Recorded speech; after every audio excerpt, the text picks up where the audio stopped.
যাদের হৃদয়ে আছে আল্লাহর ভয়, তারা কভু পথ ভুলে যায় না। আল্লাহর প্রেম ছাড়াই দুনিয়ায় কারো কাছে কোনো কিছু চায় না। ঠিক না ঠিক? রাতের আধারে যারা সিজদাতে রয়, দু চোখের অশ্রুতে নদী যেন বয়। ছলনার হাত ছানি যতই আসুক, পিছনে ফিরেও তাকায় না। যাদের হৃদয়ে আছে আল্লাহর ভয়, তারা কভু পথ ভুলে যায় না। আল্লাহর প্রেম ছাড়াই দুনিয়ায় কারো কাছে কোনো কিছু চায় না। এই জন্য নবী বললেন, আত্তাকওয়া হাহুনা, আত্তাকওয়া হাহুনা, আত্তাকওয়া হাহুনা। তাকওয়া এটা অন্তরের ব্যাপার। কিসের ব্যাপার? অন্তরের ব্যাপার। চেহারা বড় সুন্দর হলে বড় হওয়া যায় না। অনেকের চেহারা বড় ভালো কিন্তু জালেম, অনেকের চেহারা বড় ভালো সুদ খায়, অনেকের চেহারা বড় ভালো ঘুষ খায়, অনেকের চেহারা বড় ভালো মানুষের সাথে অন্যায় আচরণ করে, অনেকের চেহারা বড় ভালো কিন্তু নামাজি না। এরকম ভাবে আল্লাহর কাছে দামি হওয়া যায় না। হযরত বেলাল রাদিয়াল্লাহু আনহু কালো, কিন্তু নবী যখন জান্নাতে গেলেন দেখলেন কার পায়ের হাঁটার আওয়াজ যেন শোনা যায়। নবী ডেকে বললেন, জিবরাইল, কার পায়ের আওয়াজ জান্নাতের ভিতরে আমার আগে শোনা যায়? জিবরাইল ডেকে বললেন, ইয়া রাসূলুল্লাহ, ইয়া হাবিবাল্লাহ, জান্নাতের সেই ব্যক্তির আওয়াজ শোনা যায়, এটা দুনিয়ার অন্য কোনো মানুষ না, আপনার পেয়ারা হযরতে কালো বেলাল রাদিয়াল্লাহু আনহু হাঁটার আওয়াজ। তিনি দুনিয়াতে হাঁটেন আর তার হাঁটার আওয়াজ আল্লাহর তরি জান্নাতে এসে পৌঁছে যায়। কালো হলে আল্লাহর কাছে দামি হওয়া যায়, আর যদি সুন্দর হয়ে তাকওয়া যদি না থাকে, নামাজি যদি না হতে পারেন, আল্লাহর নাফরমানি করে যদি বিদায় হন, এই জীবনের কোনো মূল্য নাই। বলছিলাম লোকমান হাকিম, উনি কালো কিন্তু তার দাম কত বেশি। উনার নামে আল্লাহ সূরা লোকমান নাযিল করলেন। আর লোকমান হাকিম ওনার সন্তানকে কিছু উপদেশ দিলেন, যে উপদেশগুলো আল্লাহ রাব্বুল আলামিনের কাছে এত পছন্দ হয়েছে। আল্লাহ রাব্বুল আলামিন সূরা লোকমান হাকিমে লোকমান আলাইহিস সালামের এই কথাগুলো কোট করে আল্লাহ কোরআন শরীফের মধ্যে নাযিল করে দিয়েছে। এর মধ্যে বিশেষ কথা হলো লোকমান হাকিম তার সন্তানকে বলছেন, ওয়া ইদ ক্বালা লুকমানু লিবনিহি ওয়া হুয়া ইয়াইদুহু ইয়া বুনাইয়া লা তুশরিক বিল্লাহ ইন্নাশ শিরকা লাযুলমুন আযীম। লোকমান হাকিম বলছেন, ও আমার সন্তান, তুমি শিরিক করবে না। কি করবে না? এই দুনিয়ার সবচেয়ে বড় অপরাধ, সবচেয়ে বড় গুনাহ নাম হচ্ছে শিরকের গুনাহ। কিসের গুনাহ? তাই আল্লাহকে বাদ দিয়া আর কারো পায়ে সিজদা করা যাবে না, কারো পায়ে এই মস্তককে অবনত করা যাবে না। নবী বলছেন, আল্লাহর উপরে যদি কাউকে সিজদা দেওয়া যেত, আমি যদি বলতাম, আমি বলতাম, ও নারীরা তোমরা তোমাদের স্বামীর পায়ে সিজদা করো, আল্লাহু আকবার। কিন্তু সেটা করা যাবে না। কেবলমাত্র স্বামীর মর্যাদা বোঝাতে কি রাসূলুল্লাহ সাল্লাল্লাহু আলাইহি সাল্লাম এই কথাটা বললেন। স্বামী আর নারীরা জাহান্নামে যাবেও একটা, বিশেষ করে দুইটা কারণে। একটা কারণ হচ্ছে স্বামীর সাথে অন্যায় আচরণ করার কারণে, স্বামীর সাথে বেয়াদবি করার কারণে, স্বামীর অবাধ্য হওয়ার কারণে। ও মা বোনেরা, মা বোনেরা তো আছেন, আজকে আছে না? আছে তো আমার মা বোনেরা। এই জন্য স্বামী সবার একরকম হবে না, সবার স্বামী একরকম ধনী হবে না। তাই বলে স্বামীর সাথে যদি আপনি আচরণ খারাপ করেন, সেই হিসাবে কিন্তু আপনার কপালে জান্নাত জাহান্নাম তো অবধারিত হয়ে যেতে পারে। আর স্বামীদের ওই কথা মাথায় রাখা দরকার যে আমার নবীর আদর্শ কোনটা। একটু পর পর নারীর গায়ে হাত তোলা অথবা আপনি আপনার বিবাহ করে এনেছেন, তার মানে তাকে আপনি গোলামের মতো আচরণ করা, এটাও রাসূলুল্লাহ সাল্লাল্লাহু আলাইহি ওয়াসাল্লাম শিক্ষা দেন নাই। আপনি যে আচরণ করেন, আপনারও এই আচরণের কারণে জাহান্নামে যাওয়া লাগতে পারে। সুতরাং দেখুন রাসূল সাল্লাল্লাহু আলাইহি ওয়াসাল্লাম আদর্শ কি। আম্মা আয়েশা সিদ্দিকা রাদিয়াল্লাহু আনহা একদিন রুটি বানাচ্ছেন, গোশত পাকাচ্ছেন, তার মধ্যে ঘুম এসে পড়ছে, ঘুমায় গেলেন, ছাগলে আয়েশা রুটি খাওয়া শুরু করছে। নবী আয়েশা দেখলেন আয়েশা সিদ্দিকা রাদিয়াল্লাহু আনহা ঘুমাচ্ছেন, তো নবীজি নিজেই রুটি বানালেন, নিজেই গোশত পাকালেন, বলেন সুবহানাল্লাহ। আম্মা জান ঘুম থেকে ওঠার পর দেখলেন এই অবস্থা, উনি রীতিমতো অবাক হয়ে গেলেন। আম্মা জান ডেকে বলছেন, ইয়া রাসূলুল্লাহ, ইয়া হাবিবাল্লাহ, আপনি না রাহমাতুল লিল আলামিন। কারণ কোরআন শরীফে আল্লাহ রাব্বুল আলামিন বলেছেন আলহামদুলিল্লাহি রাব্বিল আলামিন। আমার নবীর ব্যাপারে আল্লাহ রাব্বুল আলামিন ঘোষণা দিয়েছেন, ওয়া মা আরসালনাকা ইল্লা রাহমাতাল লিল আলামিন।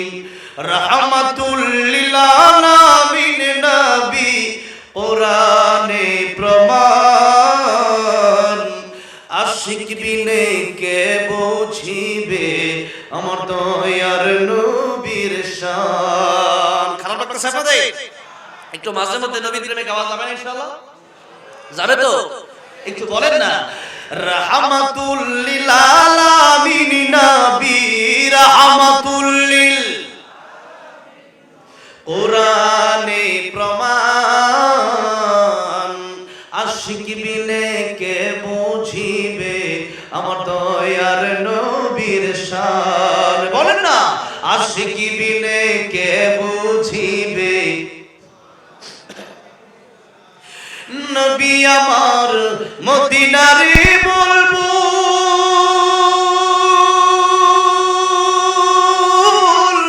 আমার আল্লাহ ভালোবেসে নামটি দিলেন হাবিবে রাসূল। আল্লাহু আকবার।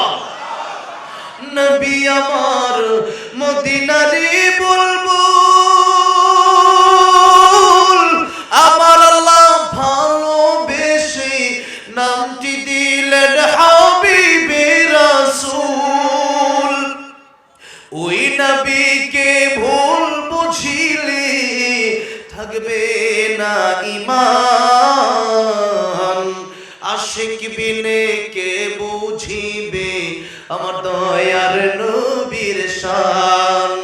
রাহমাতুল লিল আলামিন নবী, রাহমাতুল লিল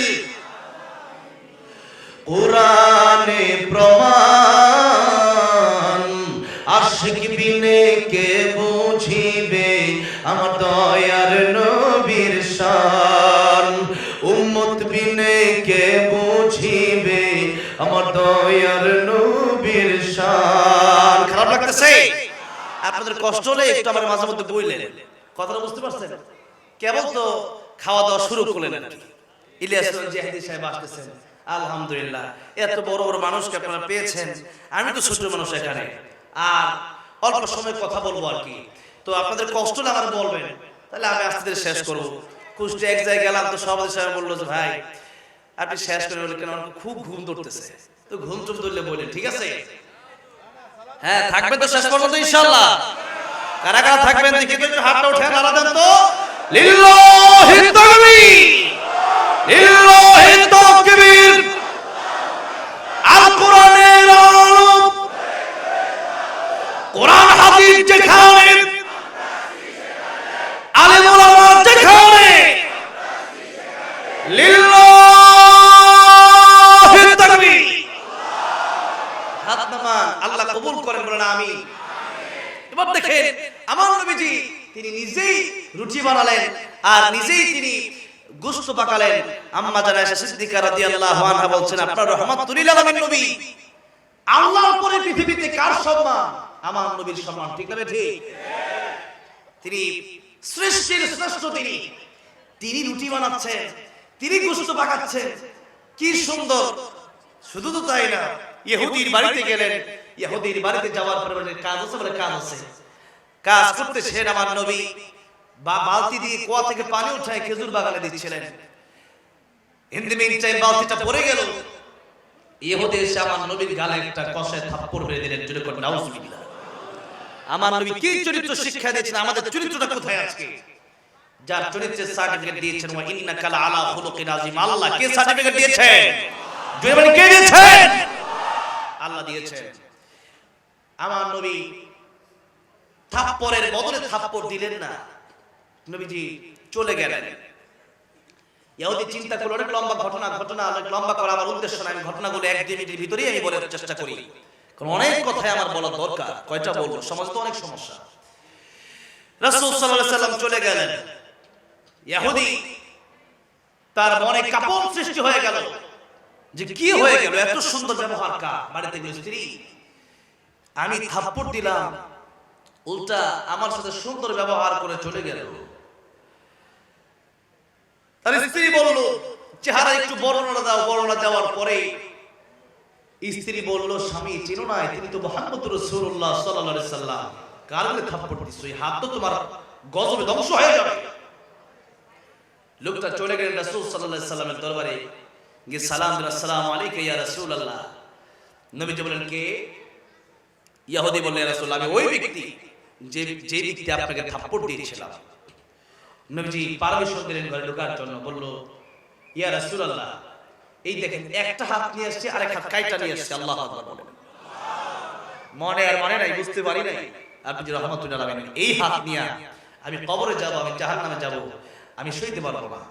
রাসূলুল্লাহ সাল্লাল্লাহু আলাইহি সাল্লাম বলেন, ইহুদি, হাত তো দোষ করে নাই, দোষ তো তোমার অন্তরে ছিল, তোমার কালিমা পড়ো নাই, তুমি কোরআন তুমি বুঝো নাই, যার কারণে তুমি আমাকে চিনো নাই, বিদায় থাপ্পড়টা দিয়েছিলে। ইহুদি বলল, এত সুন্দর আচরণ আপনার কাছে আর দেরি করতে চাই না, আপনার কাছে কালিমা পড়ে মুসলমান হয়ে যেতে চাই।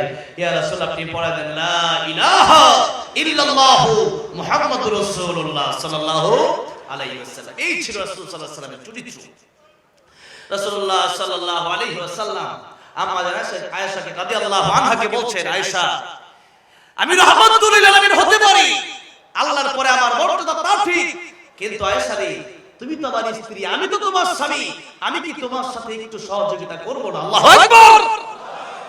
কি ছিল চরিত্র, চরিত্রের উজ্জ্বল দৃষ্টান্ত দিয়েছেন রাসূল করিম সাল্লাল্লাহু আলাইহি ওয়াসাল্লাম।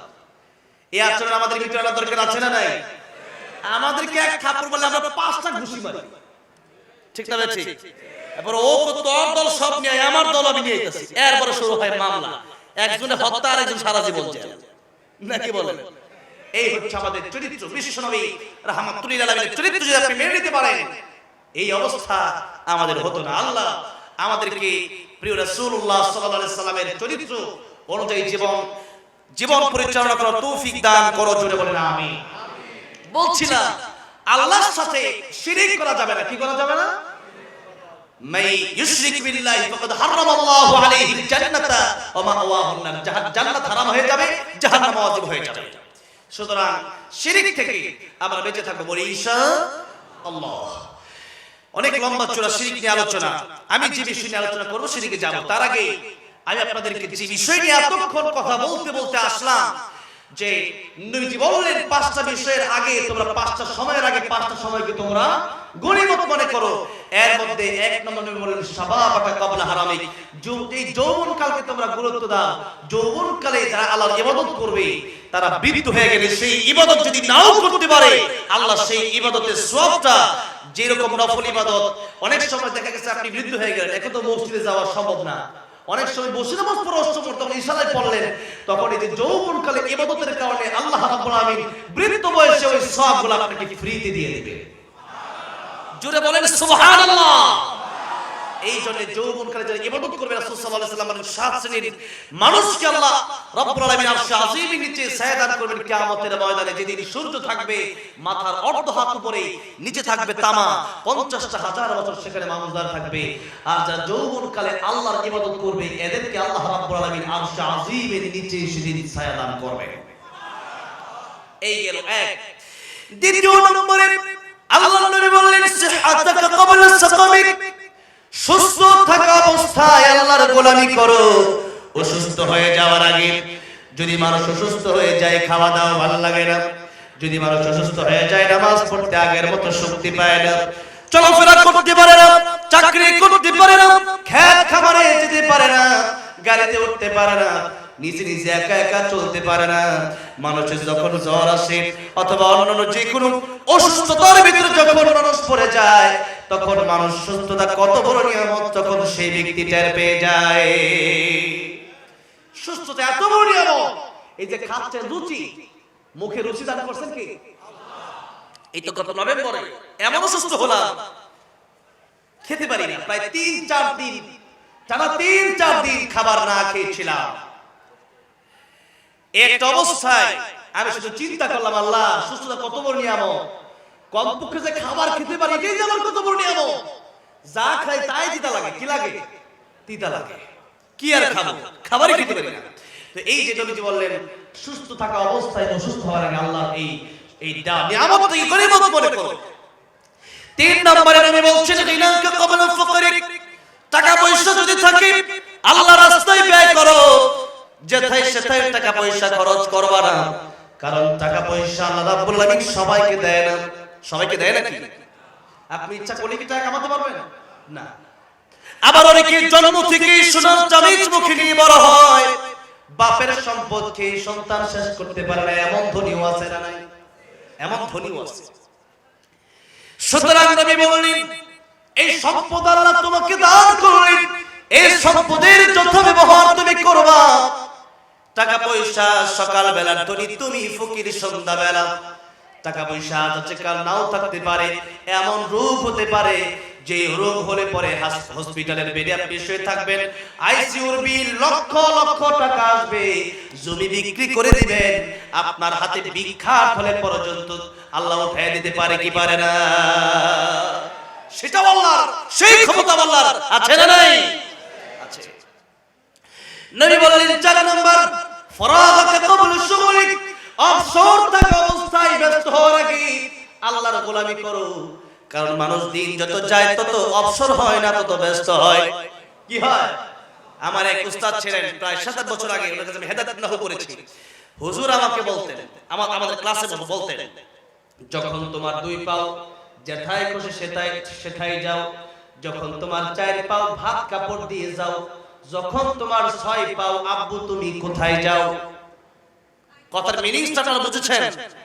অর্থ বুঝছেন? আপনার 2 পাও, আপনি একা, এখন বিয়ে শাদী করেন না, এখন যেখানে বসে দিয়ে ঘুরেন, শুধু খেলাধুলা করতে, লুডু খেলতে খেলতে সারা রাত চলে যায়, র‍্যাকেট খেলতে খেলতে সারা রাত শেষ, ঠিক না বেঠি? আর যারা বিবাহিত এরা এত সহজে র‍্যাকেট খেলতে পারে না, এত সহজে লুডু খেলতে পারে না, বউ ফোন দিয়ে যেত, এত রাতে কই গেছো, ঠিক না বেঠি বলেন? তখন 4 পাও একটু ব্যস্ততা বাড়ে, তখন এই 4 পাওয়ের দায়িত্ব আপনার নেওয়া লাগে। এখন যখন আবার আপনার সন্তান যখন হলো, এখন 6 পাও হইছে, আর একটা হইলো এখন 8 পাও হইছে, আব্বু কই যাও, চকলেট আনবা, মজা আনবা, আইসক্রিম আনবা, চিপস আনবা, নানা ধরনের আবদার, ঠিক না বেঠি? এই তো জীবন। আর মানুষ যত দিন যায় তত তার কাজ বাড়ে বাড়ে বাড়ে, ভাবে যে এই তো 5 বছর বিদেশ থাকবো, টাকা কামাই করে শেষ, কিন্তু না, এরপর দেখে আরো ব্যস্ততা বেড়ে গেছে। যেদিন সেই ব্যক্তি কবরে চলে যায়, সেদিন সেই ব্যক্তি কবরে যাওয়ার পরে তার ব্যস্ততা শেষ, আর তাকে আর কারো প্রয়োজন হয়, আর কারো প্রয়োজন নেই। কবরে গিয়ে কেউ বলবে না আব্বা কেমন আছো, 2 লাখ টাকা দাও তো একটু মার্কেট করতে যাবো, আর কেউ বলবে না, বলবে? আর বলবে না। তখন দেখবেন অন্য জায়গা থেকে তার এই জিনিসগুলো, তার যা প্রয়োজন তা আল্লাহ ব্যবস্থা করে দিচ্ছে। কারণ আল্লাহ কারো মাধ্যমে দুনিয়ার নিজাম রেখে আল্লাহ দুনিয়া পরিচালনা করবেন। বলছিলাম এই 4টা। 5 নম্বর কথা হচ্ছে নবী বলেন হায়াতাকা ক্বাবলা মাউতিক, মরণের আগে ভালো হয়ে যাও। মরণের পরে ভালো হওয়ার কোনো সুযোগ, শুধু মরণের পরে না, শেষ টাইম সেই মুহূর্ত পর্যন্ত যখন আপনার মৃত্যুর গর্গনা শুরু হয়ে যাবে, নবী বললেন গর্গনা যখন শুরু হয়ে যাবে, মালাকুল মউত যখন এই রূহটাকে কবজ করতে টান দিবে, এখন যখন আপনি তা আল্লাহকে বলবেন আল্লাহ ভালো হয়ে গেছি, এখন আর তওবা কাজ হবে না। ফেরাউন বলেছিল মৃত্যুর সময় আনামেল মুসলিমিন, আল্লাহ বলেছিলেন এখন আর কাজ হবে না, এখন ভালো হয়ে কি করবা? ভালো হওয়ার দরকার এখন, জোরে বলেন ঠিক না বেঠিক? এখন ভালো হতে হবে। তাই বলছিলাম নবী বলেছেন মান মাউত ফাকাদ কামাত কিয়ামাতুহু, মানুষ যখন মরে যায় তখনই তার কিয়ামত শুরু হয়ে যায়। মানুষ যদি ভালো হয় তার সুন্দর একটা মরণ হয়, আর মানুষ যদি নাফরমান হয়, মুশরিক হয়, কাফির বেঈমান হয়, তাহলে তার মৃত্যু একটা জীবন্ত বকরির চামড়া টেনে ছিঁড়লে যতটা না বেশি কষ্ট হয়, এর চেয়ে বেশি কষ্ট তার হয়ে যায় মৃত্যুর সময়। আর কার মৃত্যু কোন সময় হয়ে যাবে আমরা কেউ জানি। এই জন্য বলছিলাম সময়ের এতটাই গুরুত্ব, এই গুরুত্ব দিয়ে সময়ের গুরুত্ব বোঝানো, বুঝাইতে গিয়ে কথাগুলো বললাম যে আমরা অনেকেই সময়কে গুরুত্ব না দিয়ে কখন কোন দিন যাচ্ছে, অনেক সময় এমন হয় যে আজকে যে শুক্রবার, এটা জুমার আজান দিলে পরে অনেকেই বুঝে, ঠিক না? ঠিক বলেন, ওইটা অনেকের মনে থাকে না, কবে শুক্রবার কবে শনিবার। আজ এই রজব মাস থেকে এতক্ষণ সময় আমি কথা বললাম, আল্লাহ রাব্বুল আলামিন বলেছেন ইন্না ইদ্দাতাশ শুহুরি ইনদাল্লাহি 12 শাহরান ফি কিতাবিল্লাহ ইয়াওমা খালাকাস সামাওয়াতি ওয়াল আরদা মিনহা আরবাআতুল হুরুম। আল্লাহ রাব্বুল আলামিন যেদিন আসমান জমিন সৃষ্টি করেছেন সেদিন থেকে আল্লাহর গণনায় মাস কয়টা? 12টা। 12টা মাস কে সৃষ্টি করছে? আল্লাহ নিজে বলছেন আমার গণনায় 12টা মাস। ইসনা আশারা শাহরান ফি কিতাবিল্লাহ, আল্লাহর গণনায় 12টা মাস। কয়টা মাস? এই জানুয়ারি ফেব্রুয়ারি যারা করছে আল্লাহর কাছে দেখেই করছে, এরপরে পৌষ মাঘ এগুলো যারা করছে এটা আল্লাহর কাছে দেখেই করছে। তাহলে সর্বপ্রথম 12 মাসের এই নিজামটা, এই সিস্টেমটা বাৎসরিকভাবে দিলেন কে? কারণ বাৎসরিক হিসাবে যাকাতের একটা ইবাদত আছে, বছর শেষ হবে যাকাতও দেওয়া লাগবে। বাৎসরিক হিসাবে ঈদ আছে, বাৎসরিক হিসাবে রোজা আছে, বাৎসরিক হিসাবে হজ আছে, এরকম অসংখ্য ইবাদত এই মাসগুলোর সাথে সম্পৃক্ত আছে না নাই? সেজন্য এই মাসগুলো আরবি মাস জানা থাকা আমাদের জন্য ফরজে কিফায়া। কি কিছু সংখ্যক মানুষের জানা থাকতেই হবে, একবার যদি কেউ না জানে তাহলে সবাই গুনাহগার হয়ে যাবে। তাহলে আসুন এই মাসগুলো যদি আমরা না জানি আমরা ক্ষতিগ্রস্ত হয়ে যাব। যেই কথা বলছিলাম, এই মাসের নাম হলো রজব, আর আল্লাহ বলেছেন 12টা মাস। আমি আল্লাহ আমার আকাশ জমির সৃষ্টির সময় থেকেই আমি আল্লাহ সৃষ্টি করেছি 12 মাস। এই 12 মাস আমি আল্লাহর গণনায় আছে, আর এই 12 মাসের ভিতরে আমি আল্লাহ 4টা মাসকে সম্মান দিলাম। এর মধ্যে তাফসীরের কিতাবে এসেছে জিলহজ আর হচ্ছে মুহররম আর রজব, এই যে 4টা মাস, এই 4টা মাসকে আল্লাহ রাব্বুল আলামিন স্পেশাল বলেছেন যে আরবাআতুল হুরুম, 4টা মাসকে আমি আল্লাহ সম্মান দিয়েছি। আল্লাহ রাব্বুল আলামিন এই আয়াতের ভিতরে বলছেন ফালা তুযলিমু ফীহিন্না আনফুসাকুম, এই মাস যখন চলে আসবে তখন তোমরা অন্যান্য মাসগুলোতে যদিও গুনাহ করার একটু আগ্রহ ছিল, এই মাসগুলোতে গুনাহ থেকে বাঁচার জন্য প্রাণ চেষ্টা তোমরা করবা, নফসের উপর জুলুম করবা না। এই মাসে তোমরা গুনাহ করার চেষ্টাই করবা না, গুনাহর ধারে কাছেও যাবে না, কারণ এই মাসটা এত সম্মানিত মাস। এই মাসের চাঁদ যখন উঠে যেত রাসূল সাল্লাল্লাহু আলাইহি সাল্লাম কোন দোয়া বেশি বেশি পড়তেন বলেন? হ্যাঁ, এই যে দোয়াটা, এই দোয়াটা এভাবে প্রচলিত আছে, আল্লাহুম্মা বারিক লানা ফি রজব ওয়া শাবান। আর হাদিস শরীফের জব্তে একেবারে হাদিসে যেভাবে আসছে, আবার নাহুল কায়দা অনুযায়ী এইভাবেই আসছে যে আল্লাহুম্মা বারিক লানা ফি রজবিন ওয়া শাবান ওয়া বাল্লিগনা রমাদান। এই দোয়া আপনারা বেশি বেশি পড়বেন। পড়ছেন তো সবাই? এই রজব মাস শুরু হওয়ার পরে কারা কারা পড়ছেন দেখি একটু হাত তোলেন তো। দেখছেন এই কয়জন পড়ছেন? হাতটা নামান। তার মানে এখনো অনেকেই পড়েন নাই। তাহলে এই দোয়া রাসূলুল্লাহ সাল্লাল্লাহু আলাইহি ওয়াসাল্লাম আমাদেরকে শিক্ষা দিয়ে গেছেন, কারণ সামনে রমজান মাস আসতেছে। রাসূলুল্লাহ সাল্লাল্লাহু আলাইহি ওয়াসাল্লাম দোয়া করতেন, আয় আল্লাহ রমজান পর্যন্ত হায়াত বাড়ায় দেন, কারণ যেই মাসে নফল করলে ফরজের সওয়াব, ফরজ করলে 70টা ফরজের সওয়াব, আর আল্লাহ এমন রাত রেখেছেন হায়াত তো আমাদের কম, এমন উপহার, এমন সিস্টেম আল্লাহ রাব্বুল আলামিন অন্য কোন উম্মতের জন্য রাখেন নাই। লাইলাতুল কদরি খায়রুম মিন আলফি শাহর, হাজার হাজার মাসের চাইতেও এত উত্তম একটা রাত আল্লাহ দিলেন এই মানুষকে, যে এক রাত ইবাদত করবে হাজার হাজার মাসের সওয়াব আল্লাহ দান করবে। সুবহানাল্লাহ, জোরে বলেন। তাই রাসূল করিম সাল্লাল্লাহু আলাইহি ওয়াসাল্লাম আল্লাহর কাছে দোয়া করতেন, আল্লাহুম্মা বারিক লানা ফি রজবিন ওয়া শাবান, আয় আল্লাহ রজবে আর শাবানে আপনি আমাদেরকে বরকত দান করেন। আর রমজান মাসে, রমজান মাস পর্যন্ত বাল্লিগনা রমাদান, আপনি আমাদেরকে পৌঁছায় দেন। রমজান মাস পর্যন্ত বেঁচে থাকলে এত ইবাদত করা সম্ভব হবে যে হাজার হাজার বছর, হাজার হাজার মাস বেঁচে থাকলে যে ইবাদত করা সম্ভব হতো না, এই ইবাদত একটা রাতে করা সম্ভব হবে। সুতরাং ওই একটা রাত জীবনে একবার যে পেয়ে গেল, সেই ব্যক্তির হাজার বছরের চাইতেও বেশি জীবন পেয়ে গেল। সুবহানাল্লাহ। আমি 1000 বছর কেন বললাম? এখানে হাজার হাজার মাস, কত হাজার মাস আল্লাহ ভালো জানে। এই জন্য হাজার হাজার মাস, তাহলে সেখানে আল্লাহ যে কত নেকি কত সওয়াব দান করবেন সেটা আল্লাহ ভালো জানে। এই জন্য সেই রোজার ব্যাপারে এসেছে সাওমুলি ওয়া নাজবিহি, অন্য বর্ণনা এসেছে ওয়া নাউজবিহি। আল্লাহ এক বর্ণনা এসেছে যে রোজার পুরস্কার আমি আল্লাহ নিজ হাতে দেব, আর এক বর্ণনা এসেছে যে ব্যক্তি রোজা রাখলো তার পুরস্কার আমি আল্লাহ নিজেই হয়ে গেলাম। সুবহানাল্লাহ। কেউ যদি বলে তোমার কি লাগবে, যদি 500 টাকা লাগবে, এটা এক বিষয়, এক হলো না, যা লাগবে কি লাগবে আমি নিজেই তোমার হয়ে গেলাম, তোমার যা লাগবে সবই আমি দেব। সুবহানাল্লাহ। আল্লাহ তো ওয়া আনা উজজাবিহি, আমি আল্লাহ তার হয়ে যাই। এত গুরুত্বপূর্ণ একটা মাস সামনে আসছে, আর এই মাসের প্রস্তুতি রাসূলুল্লাহ সাল্লাল্লাহু আলাইহি সাল্লাম রজব থেকেই শুরু করতেন। কোন মাস থেকে? রজব থেকে। এখন থেকে গুনাহ বন্ধ করে দেওয়ার মতো সিদ্ধান্ত নেওয়া লাগবে। এই মাস যখন চলে আসতো তখন কাফির বেঈমানরা পর্যন্ত তাদের যুদ্ধ লেগে থাকতো বিভিন্ন গোত্রে, তারা এই যুদ্ধগুলো বন্ধ করে দিত যে রজব মাস আসছে, কোরআন শরীফে এই মাসের কথা আসছে। সুতরাং এই মাসে আল্লাহ বলেছেন ফালা তাযলিমু ফীহিন্না আনফুসাকুম, তোমরা এই মাসে গুনাহ করবে না, গুনাহ ছেড়ে দিবা। সুতরাং এই মাসে যুদ্ধ করা যাবে না, এই মাসে সব বন্ধ। সুতরাং কাফেররা এই আয়াতের অনুসরণ কাফেররা পর্যন্ত করেছে। আমরা মুসলিম হওয়ার পরে যদি এই মাসে শুধু এখনো গালি দেই, এখনো মিথ্যা বলি, এখনো গুনার ভিতরে হাবুডুবু খাই, বলেন তাহলে আমাদের অবস্থাটা কোথায় গেল? আমাদের চিন্তাধারা কোথায় গেল? যেখানে কাফের বেঈমানরা এই আয়াতের অনুসরণ করেছে, এই আয়াত মেনে নিয়েছে, আর আমরা যদি মুসলিম হয়ে এই আয়াত না মানি, তাহলে কি আমরা যদি না মানি আল্লাহর ক্ষতি হবে? আল্লাহর ক্ষতি হবে? ক্ষতি হবে না। তাই আসুন সূরা মুলুক থেকে অল্প সময় কথা আমি ভাবছিলাম যে মাসটি অল্প সময় কথা বলে রজব মাসটি এরপর সূরা মুলুকে ঢুকবো, কিন্তু আমি হয়তো 10 মিনিট থাকবো, হুজুর চলে আসবেন এখনই। তো এই যে অল্প সময়ের ভিতরে যে কথাগুলো বললাম, এখন থেকে আমি সূরা মুলুকে একটু ঢুকতে চাই। তার আগে সূরা মুলুক পড়লে লাভটা কি হবে তা একটু বলি। রাসূলুল্লাহ সাল্লাল্লাহু আলাইহি সাল্লাম বলেছেন সূরা মুলুক প্রতিদিন যারা পড়বে, প্রতি রাতে এশা নামাজ পড়ে রাসূল সূরা মুলুক তেলাওয়াত করতেন। 30 আয়াত বিশিষ্ট এই সূরা, এই সূরা যারা প্রতি রাতে তেলাওয়াত করবে তাদের কবরে আযাব হবে না। সুবহানাল্লাহ। পড়তে ইচ্ছা করে না?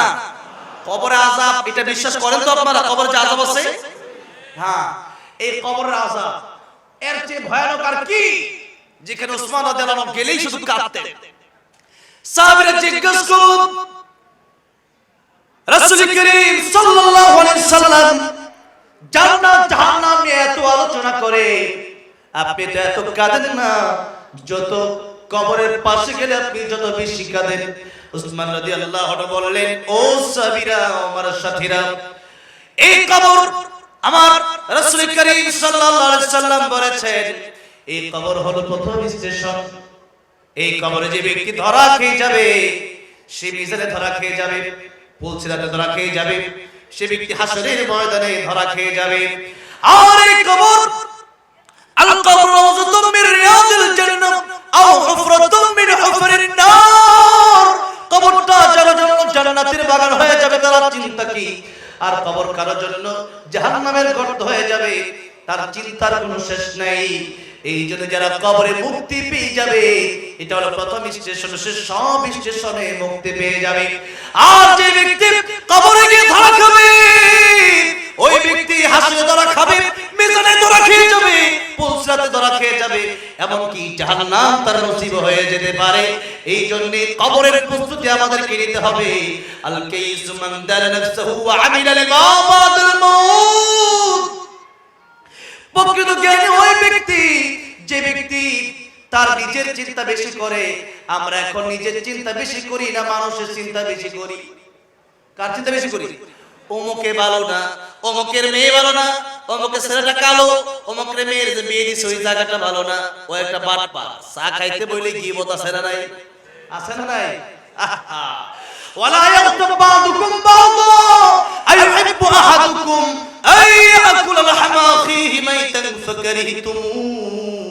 আল্লাহ সূরা হুজুরাতে বলেন গীবত করবা না, গীবত যদি করো আল্লাহ বলেন আইয়ুহিব্বু আহাদুকুম, তোমাদের মধ্যে এমন কি কেউ পছন্দ করো যে আইয়াকুলা লাহমা আখিহি মাইতা, যে মরা ভাইয়ের কাঁচা গোশত চাবায় খাবা? আল্লাহ বলেন ফাকারিহতুম, তোমরা এটা পছন্দ করো। কে জাহান্নামে বোঝা টানতে হবে, জাহান্নামের আগুনে জ্বলতে হবে। কেন তার বিরুদ্ধে গীবত করলা? এই জন্য গীবত আমরা করব না, বেশি বেশি জিকির করব। কি করবেন? সুবহানাল্লাহ বলবেন, আলহামদুলিল্লাহ পড়বেন। যতক্ষণ আপনি সুবহানাল্লাহ আলহামদুলিল্লাহ পড়বেন, একবার পড়লে এই আকাশ জমিন ভর্তি সওয়াব আল্লাহ প্রদান করে দিবেন। সূরা ইখলাস পড়বেন 3 বার, আল্লাহ এক খতম কোরআন শরীফ পড়ার সওয়াব দান করে দিবেন। সুবহানাল্লাহ। ঘুমানোর আগে সূরা তাকাসুর পড়ে ঘুমাবেন। সূরা তাকাসুর 1000 আয়াত পড়লে যে সওয়াব, তার চেয়ে বেশি সওয়াব হয়ে যাবে। কোন সূরা? সূরা তাকাসুর। হুজুর চলে আসছেন, একটু তাকবীর আমরা দেব। রাজি আছেন না নাই? লিল্লাহি তাকবীর, লিল্লাহি তাকবীর। মাওলানা ইলিয়াসুর রহমান জিহাদি হুজুরের আগমন, জিহাদি হুজুরের আগমন। লিল্লাহি তাকবীর। দেখছেন কত সুন্দর চেহারা, জোরে করে মারহাবা। আমার হ্যাঁ একটু হুজুর চলে এসেছেন। আমি বাংলাদেশে হাতে গোনা যে কয়েকজন আলেমকে আমার হৃদয়ের গভীর থেকে মহব্বত করি, আপনি একটু কথা না বলে একটু চুপ করে বসবেন এবং যারা বাইরে দাঁড়িয়ে আছেন মেহেরবানি করে সাইডে যে জায়গাগুলো আছে সেখানে চলে আসবেন। বাংলাদেশের একজন উজ্জ্বল নক্ষত্র, আমরা অত্যন্ত শ্রদ্ধেয় ভালোবাসার হৃদয়ে গভীর থেকে যাকে আমি অত্যন্ত মহব্বত করি আমার আল্লাহর জন্য, আল্লাহর কোরআনের জন্য, তিনি হচ্ছেন মাওলানা ইলিয়াসুর রহমান জিহাদি, যার আলোচনা শুনে বাংলার জমিনে অসংখ্য মানুষ নামাজি হয়েছে, ঠিক না বেঠে? অসংখ্য মানুষ চোখের পানি ছড়ায়, ঠিক না বেঠে? আল্লাহ রাব্বুল আলামিন আমার প্রিয় শ্রদ্ধেয় আলেম মাওলানা ইলিয়াসুর রহমান জিহাদি হাফিজাহুল্লাহকে হায়াত দারাজ করে দেন, বলেন আমিন। কোরআনের কথাগুলো সুস্থভাবে গোটা বিশ্বময় বলার তৌফিক দান করে দেন, বলেন আমিন। আমি আমার হৃদয় থেকে সবসময় দোয়া করি, আমার এত খোঁজ খবর রাখেন। আর আমার বেশি দেখা হয় হুজুরের সাথে এয়ারপোর্টে। হুজুরও শুধু বিমানে সফর, আগামীকাল আমার প্রোগ্রাম ঠাকুরগা, তো ফ্লাইটে যখন যাবো দেখি হুজুর সাথে দেখা হয়ে যায়। আমি কাল আমার তো ভালোই হলো। তো আজকে হুজুর আসছে, আমি হুজুরকে পেয়ে অত্যন্ত খুশি হয়েছি। আপনারা আশা করি আপনারাও আজকে অত্যন্ত খুশি হয়েছেন।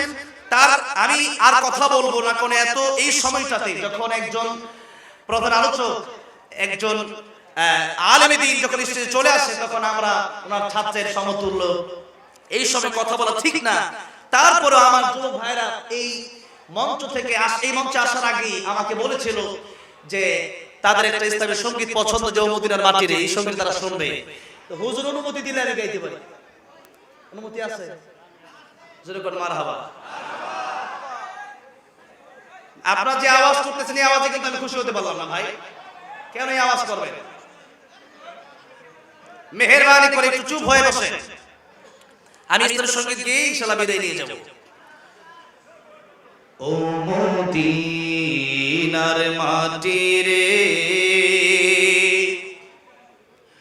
সকল সুখ বুঝি তোর কপালে।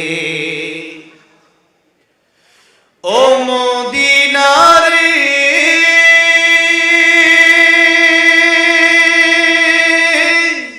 তোর বুকে আমার নবী, যার লাগি পাগল সবই, যার তরে হইল সৃষ্টি ত্রিভুবন। কাঁদি আমি সারাক্ষণে, কখন যাব সেখানে, সহে না আর পরাণে। ও মদিনার মাটি রে, সকল সুখ বুঝি তোর কপালে। ও মদিনার পাখি যদি হতাম আমি, উড়ে উড়ে যেতাম আমি, থাকতো না মনে কোনো যন্ত্রণা। দেহে নাই পাখায় আমার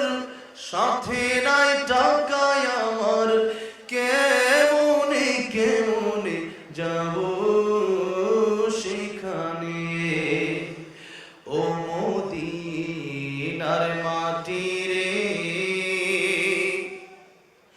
সকল সুখ বুঝি তোর কপালে। আল্লাহ সবাইকে বারবার মক্কা মদিনা যাওয়ার তৌফিক দান করেন, বলেন আমিন। নবীর দিদার নসিব করে দেন, বলেন আমিন। বিদায় নিচ্ছি আমি।